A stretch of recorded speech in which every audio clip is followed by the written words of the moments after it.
Hello everyone, this is Pragya Pandey from Rouse Academy for Competitive Exams Bhopal, and this is our special series on daily news review.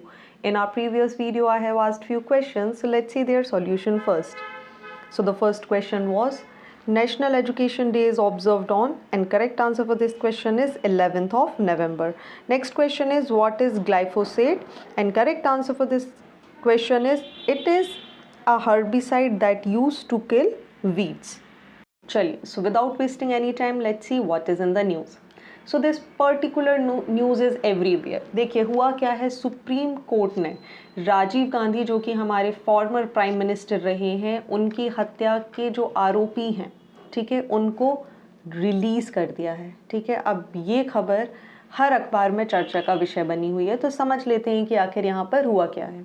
1991 का समय वो समय है जब हमारे former prime minister mister Rajiv Gandhi की assassination कर दिया गया था. धनु नाम की एक महिला थी जिन्होंने सुसाइड बॉम्बिंग से रात को अराउंड 10:20 PM जब ये अपनी रैली को संबोधित कर रहे थे श्री पेरम्बदूर में राजीव गांधी जी, तब इन्होंने इनका असैसिनेशन कर दिया गया.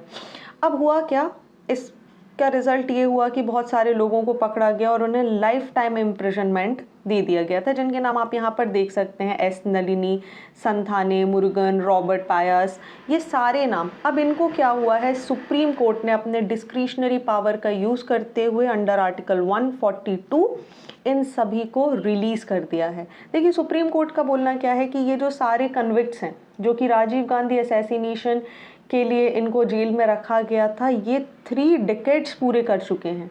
ठीक है, लगभग 30 साल होने को आ रहे हैं कि ये जेल में ही हैं.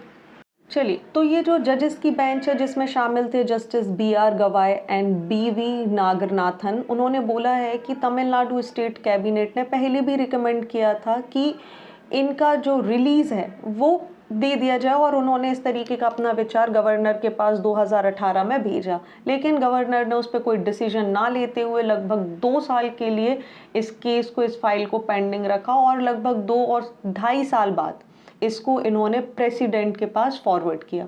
अगेन सेम यहाँ पर सिचुएशन हुई कि प्रेसिडेंट ऑफ इंडिया ने भी क्या करा, इस डिसीजन को अपने पास पेंडिंग रख लिया फॉर 1 year and 9 months. इसी का रिजल्ट है कि सुप्रीम कोर्ट ने फाइनली यहाँ पर एक डिसीजन ले लिया. देखिए, जब हम सुप्रीम कोर्ट के डिसीजन लेने की बात कर रहे हैं, तो सुप्रीम कोर्ट ने ये जो डिसीजन लिया है, ये लिया है अंडर आर्टिकल 142.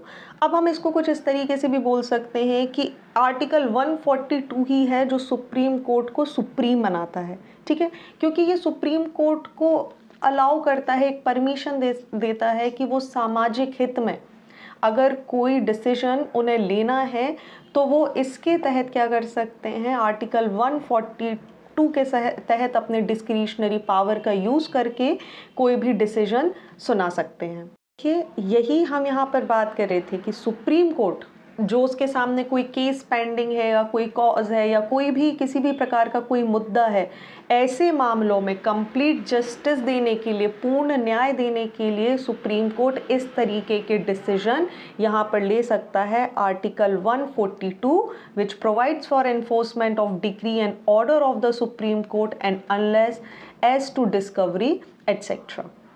चलिए, तो let's talk about article 72 which provides power of president to grant pardon et cetera and to suspend, remit और commute sentence in certain cases. Article 72 अनुच्छेद 72 की यहाँ पर हम बात करने वाले हैं, जो कि राष्ट्रपति को क्षमा, दंडादेश, निलंबन, प्राणदंड, स्थगन आदि सभी को माफ़ी प्रदान करने की शक्तियाँ देता है. ठीक है, अब इस पर्टिकुलर सेक्शन को समझ लेते हैं क्योंकि आपके लिए बहुत इंपॉर्टेंट है. देखिए, अब राष्ट्रपति क्या कर सकता है, दे कैन ग्रांट पार्डन. ठीक है, पूरी तरीके से ही क्षमा दे सकते हैं. दूसरा, दे कैन रिप्राइव, अर्थात यहाँ पर क्या होगा कि किसी भी सज़ा को कुछ समय के लिए टाला जा सकता है, जैसे फांसी की सज़ा को कुछ समय के लिए टाल दिया जाए. राइट, एक हो जाता है रिस्पाइट, दूसरा वर्ड आप यहाँ पर पढ़ रहे हो, which means lesser sentence due to some special reasons.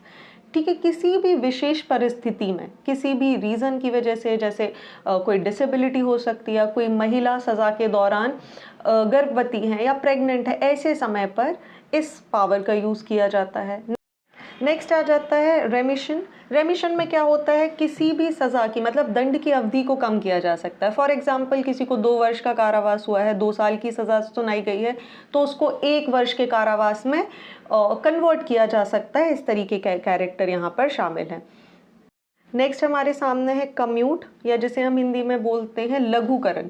इसमें क्या होता है कि जो भी सज़ा दी जा रही है उसके नेचर में चेंज किया जा सकता है। फॉर एग्जांपल अगर किसी को डेथ सेंटेंस यहाँ पर सुनाया गया है तो उसके डेथ सेंटेंस को लाइफ इम्प्रिजनमेंट में कन्वर्ट किया जा सकता है। तो ये सारे जो पार्डनिंग पावर्स हैं वो किसके पास होते हैं, प्रेसिडेंट के पास, under article 72। This you should remember.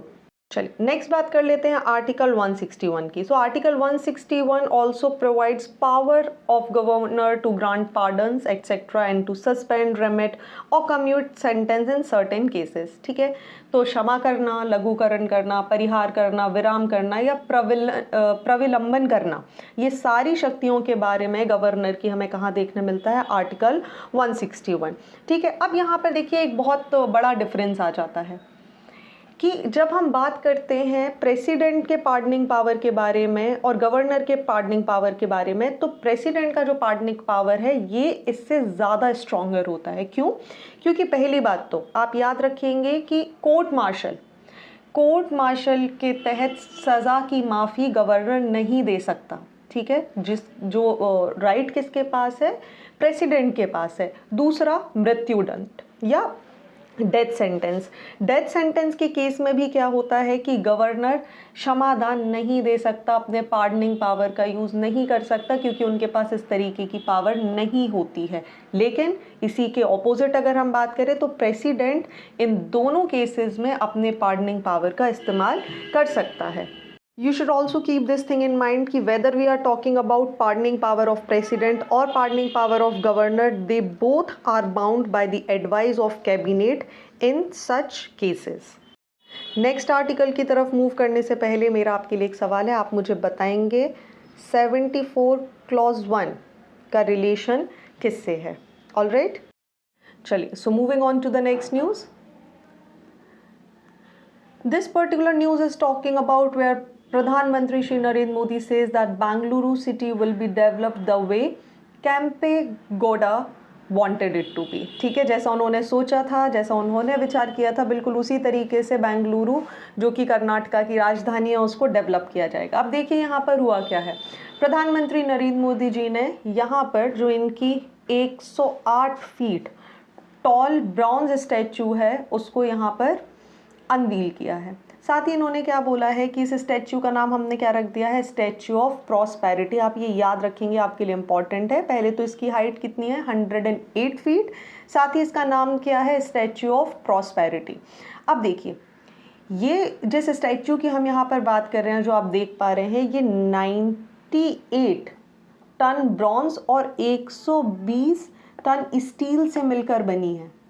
ठीक है, और इसी वजह से इसको वर्ल्ड बुक ऑफ रिकॉर्ड द्वारा किसी भी शहर के फाउंडर की पहली और सबसे ऊंची ब्रॉन्ज स्टैचू होने का अवार्ड भी दिया गया है।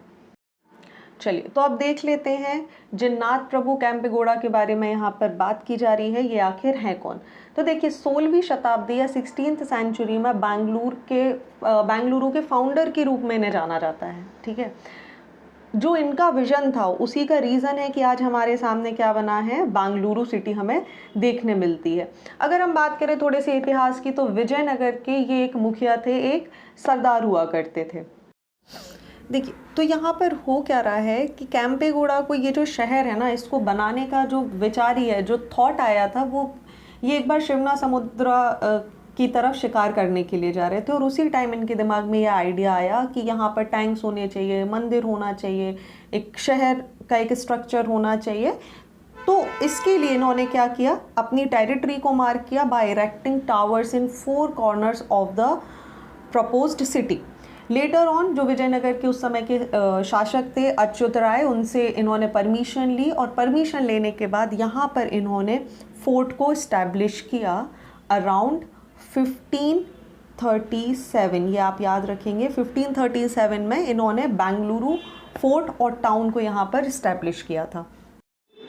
देखिए केम्पेगौड़ा की जब भी बात की जाती है ना, अपने बहुत सारे सोशल वर्क्स के लिए भी जाना जाता है, जिसमें से एक बहुत इम्पॉर्टेंट है कि इन्होंने पूरी सिटी के आसपास लगभग 1000 लेक्स का निर्माण करवाया था, ताकि जो ड्रिंकिंग वाटर फैसिलिटी है उसको फुलफ़िल किया जा सके, एग्रीकल्चर की नीड भी पूरी की जा सके।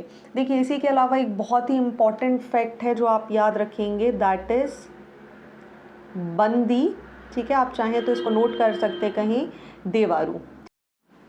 बंदी देवारू प्रथा क्या था कि ये जो अनमैरिड वुमेन होती थी, ठीक है, इनकी लास्ट की 2 फिंगर्स को यहाँ पर कट कर दिया जाता था, और इस कस्टम को, इस ऑर्थोडॉक्स कल्चर को यहाँ पर इन्होंने पूरी तरीके से बैन कर दिया गया था। ये इनके अचीवमेंट से is one of the achievement जो आप याद रखेंगे। ठीक है, ये इस तरीके के क्वेश्चन हमसे पूछ लिए जाते हैं कि बंदी देवारू प्रथा का संबंध किससे है या क्या है, तो ये आपके दिमाग में होना चाहिए। Also you should keep this thing in mind that he was from the dominant agriculture Vokkaliga community in South Karnataka. Along with that, he was a patron of the art and authored Ganga Gauri Salapamu. Again I am repeating the name, Ganga Gauri Salapamu in Telugu language. So this particular news is talking about altitude decides simians attitude to diet. अब देखिए यहाँ पर क्या बता रहे हैं, researchers ने ये रिसर्च की है और बताया है कि अलग अलग एल्टीट्यूड पर रहने की वजह से स्पीशीज़ की जो फूड हैबिट हैं, जो डाइट हैबिट है, वो भी उसी वजह से चेंज होती जा रही हैं। ठीक है, कुछ चूज़ कर लेते हैं फ्रूट्स और फूड, वहीं कुछ चले जाते हैं पत्ती खाने लगते हैं। तो ये डिपेंड करता है कि वो किस एल्टीट्यूड में पाए जाते हैं। अब देखिए ये स्टडी आखिर किसके ऊपर की गई है, तो ये स्टडी की गई है द हिमालयन ग्रे लंगूर। ठीक है, ये जो आपको यहाँ पर इमेज में दिख पा रहा है, but do not gate confused, ये जो हमारे ग्रे हनुमान लंगूर होते हैं उनसे ये अलग होते हैं। सबसे पहले यहाँ पर समझ लेते हैं हिमालयन ग्रे लंगूर के बारे में। यहाँ पर बात की जाती है, इनको चंबा सैक्रेड लंगूर भी बोला जाता है। Please keep this thing in your mind. Along with that अगर हम इनके साइंटिफिक नेम की बात करें तो इट इज़ सिमोनोपिथेकस एजेक्स। ठीक है, ये आप यहाँ पर देख पा रहे होंगे, सिमोनोपिथेकस एजेक्स इनका नाम है। साथ ही इनको लोकल लैंग्वेज में क्या बोला जाता है, चंबा सैक्रेड लंगूर। तो बोला ये जा रहा है ये कोलोबाइंस हैं। कोलोबाइंस का मतलब यहाँ पर क्या होता है, वो प्रजाति जो क्या कर रही है, जो लीफ ईटिंग मंकीज़ होते हैं उनको क्या बोलते हैं, कोलोबाइंस। ये भी आप यहाँ पर याद रखेंगे।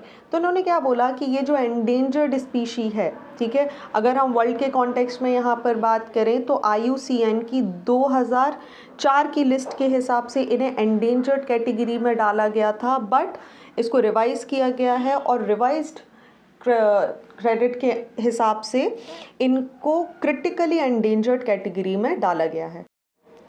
ठीक है, अब इनका जो पॉपुलेशन है ना वो 1500 से भी कम है।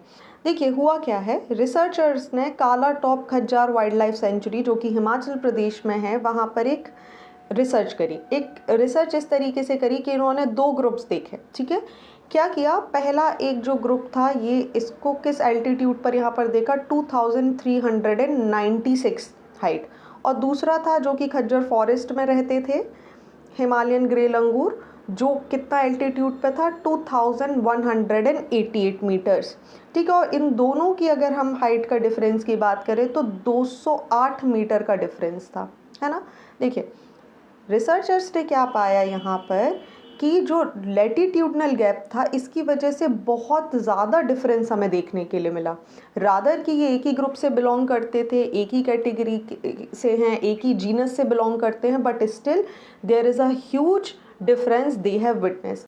सो बेसिकली डिफरेंस क्या हुआ, यहाँ पर जो थे वो कौन थे, हाई एल्टीट्यूड पे काला टॉप में 2396 एल्टीट्यूड मीटर्स की हाइट पर थे, और एक था फॉरेस्ट में, ठीक है, खज्जर फॉरेस्ट में। तो व्हाट रिसर्चर्स हैव आइडेंटिफाइड कि काला टॉप ग्रुप की जब बात करें तो they satisfied their craving for something different by feeding on flowers, whereas this the Khajjiar group ate fruits for a change of test.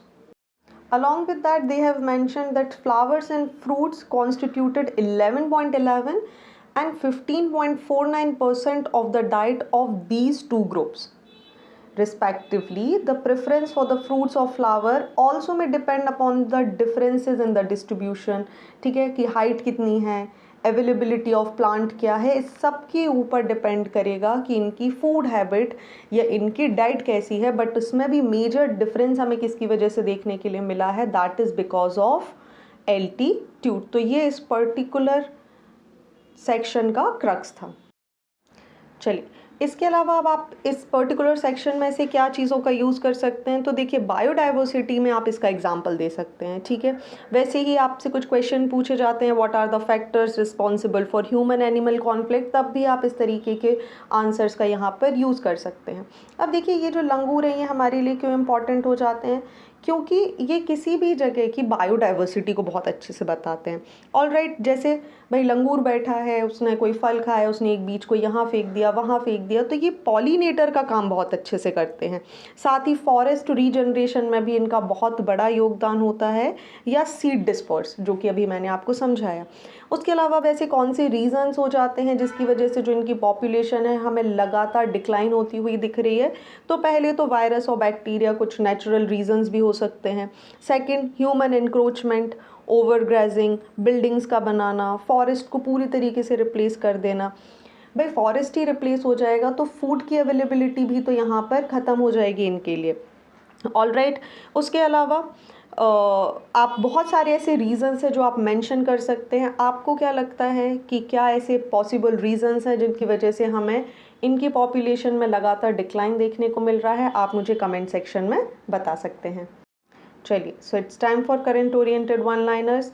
Prime Minister Shri Narendra Modi flags off Bharat Gaurav Kashi Darshan train from Bangalore covering Varanasi, Ayodhya and Prayagraj, and South India's first Vande Bharat Express from Bangalore connects Mysore and Chennai via Bangalore.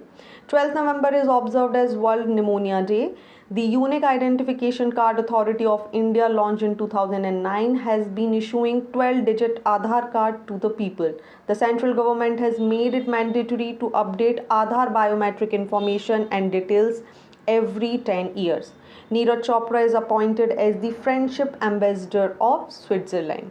So, it's a quiz time, and first question is, on which date World Pneumonia Day is observed? And second question is, what is the height of Statue of Prosperity? साथ ही आपको मुझे बताना है कि किस statue को statue of prosperity बोला जाता है। सो आप सभी को पता है, करेक्ट आंसर आपको मुझे कमेंट सेक्शन में बताना है, and stay tuned with us to know the correct answer.